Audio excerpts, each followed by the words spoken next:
अस्सलाम वालेकुम। पिछले दिनों एक वाक़या रूनुमा हुआ जो किसी से छुपा हुआ नहीं है। पॉलिटिकल क्राइसिस पाकिस्तान को देखना पड़ा था, जिसमें एक पॉलिटिकल पार्टी के लीडर को जब अरेस्ट किया गया तो अवाम ने प्रोटेस्ट के तौर पे काफ़ी इमोशनली बिहेव किया और उसमें कुछ लोगों ने तो बड़ा पीसफुली प्रोटेस्ट किया जो कि फंडामेंटल राइट है। लेकिन कुछ लोग जज़्बाती हो गए और वायलेंस का रास्ता भी इख्तियार किया। अब बात ये है कि जब आप प्रोटेस्ट करते हैं ना, प्रोटेस्ट आपका राइट ज़रूर है, लेकिन there are certain boundaries, there are certain limitations. आप वो क्रॉस नहीं कर सकते जब आपने प्रोटेस्ट करना है। और स्पेशली जब हमने देखा न्यूज़ के अंदर कि आर्मी तनसीबात के ऊपर हमले किए गए, जो कि बिल्कुल गलत है। कभी भी ऐसा नहीं करना चाहिए, वो आर्मी हो या आम सिविलियंस हो, आपको कोई राइट नहीं है आप उनके ऊपर हमले करें या उनकी किसी चीज़ को तोड़ें, फोड़ें या इवन अब्यूज़ करें। That is totally wrong. उस वक़्त जब ये सब कुछ हो रहा था, मैंने एक वीडियो भी बनाई, अपलोड करने की कोशिश की कि खुदारा इसको रोका जाए, ये ठीक नहीं है। लेकिन चूँकि फ़ेसबुक पे पाबंदी थी तो मेरी वो वीडियो अपलोड होने से रह गई। एनीवेज़, लेकिन अब हुआ क्या, इस सारे प्रोटेस्ट में जिन लोगों ने बाउंड्रीज़ क्रॉस की या वो बाउंड्री के करीब थे, जब वॉयलेंट प्रोटेस्ट की तरफ वो गए, तोड़-फोड़ में शामिल हुए या अब्यूज़ में शामिल हुए या कुछ भी नहीं किया लेकिन उस मजमे का हिस्सा थे, उनके अब चल रहे हैं कोर्ट मार्शल्स।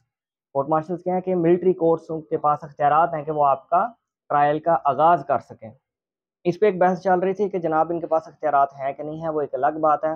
लेकिन अब ये हकीकत है कि मिलिट्री कोर्ट्स जो हैं उन लोगों का ट्रायल कर रही हैं, जो कि 9 मई के वाक़यात में, प्रोटेस्ट में किसी न किसी तरीके से शामिल थे। अब यहाँ पे मैं आपको बताता चलूँ उन फैमिलीज़ का क्या हाल है कि स्पेशली द यंगस्टर, यंग लोग बहुत ज़्यादा इसमें आगे इन्वॉल्व थे, कि जो लोग इसमें शामिल थे उनकी जब जियो फोरेंसिक की गई, सिम डाटा निकाला गया, जो-जो उस एरिया में मौजूद था उनको पुलिस ने एंड आर्मी ने अपना लीगल एक्शन लेते हुए अरेस्ट कर लिया। अब इनके ट्रायल चल रहे हैं। उनकी जो फैमिलीज़ हैं वो बहुत ज़्यादा सफ़र कर रही हैं। उनके अब इंटरव्यूज़ सामने आ रहे हैं और बाज़ औक़ात तो फैमिलीज़ को पता भी नहीं था कि ये लोग प्रोटेस्ट करने किस हद तक आगे चले गए हैं। और बाज़ औक़ात तो फैमिलीज़ कह रही हैं कि अगर हमें टाइमली पता होता तो हम अपने बच्चों को रोकते कि यार ये क्या कर रहे हो, ये गलत है।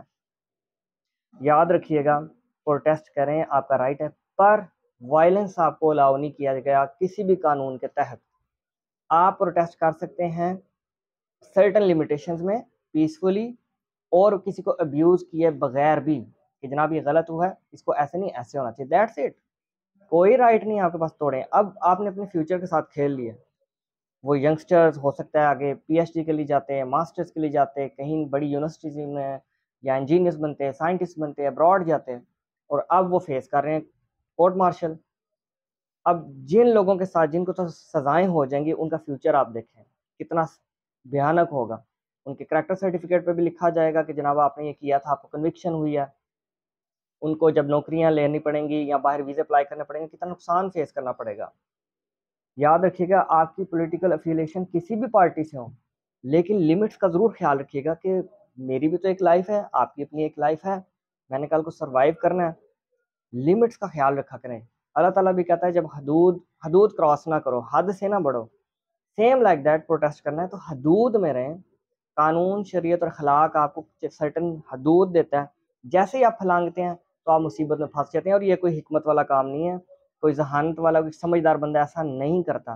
किसी भी बंदे से पूछ लें, किसी भी महज़ब कौम में देख लें, महज़ब कौमें प्रोटेस्ट करती हैं तो अपने अमलाक को नुकसान नहीं देती, ना अपनी आर्मी को नुकसान देती हैं, ना तोड़-फोड़ करती हैं, ना मेट्रो तोड़ती हैं। भई इसका फ़ायदा कोई नहीं ना, उसी मेट्रो में आपने ट्रैवल करना है, उसी आर्मी ने आपको प्रोटेक्ट करना है।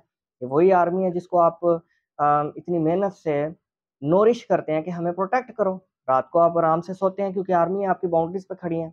देखें, इख्तिलाफ़ात अपनी जगह पे हैं, ब्लैक शिप्स हर जगह हैं, लेकिन प्रोटेस्ट का ये रवैया आपको हमेशा मसाइल की तरफ लेके जाएगा और स्पेशली आपकी कंट्री का जो इमेज है ना, वो स्पॉइल होगा। मैं दुआ ही कर सकता हूँ उन लोगों के लिए और उनके घरवालों के लिए कि जिनके कोर्ट मार्शल्स चल रहे हैं, जिनको मिलिट्री लॉज़ के तहत ये ट्रायल फेस करना पड़ रहे हैं, कि अल्लाह ताला उनके लिए आसानियाँ करें। पर मैं साथ ही साथ उन लोगों के लिए भी कहूँगा कि आपके लिए लेसन्स हैं कि जब आप इनको देखते हैं कि आप ऐसी गलती ना कीजिएगा फ्यूचर के अंदर। अमन से प्रोटेस्ट करें, कभी भी वॉयलेंस की तरफ ना जाएँ। Thank you very much.